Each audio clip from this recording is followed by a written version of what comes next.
Amalan sunnah-sunnah pada Hari Raya Aidilfitri. Mandi sunat.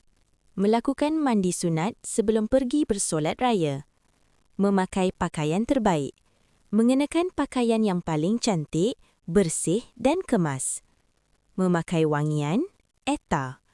Mengenakan wangian atau minyak etar, sunnah bagi lelaki. Makan sebelum solat Aidilfitri.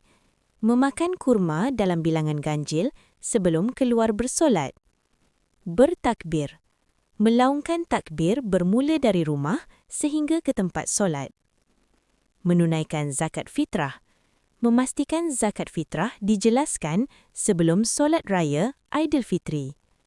Berjalan kaki. Jika mampu, berjalan kaki ke tempat solat dengan tenang. Menukar laluan. Pergi dan balik dari tempat solat melalui jalan yang berbeza. Bersedekah dan khairat. Memberi sedekah kepada golongan fakir miskin dan yang memerlukan. Menunaikan solat Aid. Melaksanakan solat sunat hari raya secara berjemaah. Ya Allah, kurniakanlah kami taufik, petunjuk dan kekuatan untuk mentaatimu dan Rasulmu, sallallahu alaihi wasallam, dan limpahkanlah rahmat serta kurniaanmu ke atas kami semua. Amin, ya Rabbal Alamin.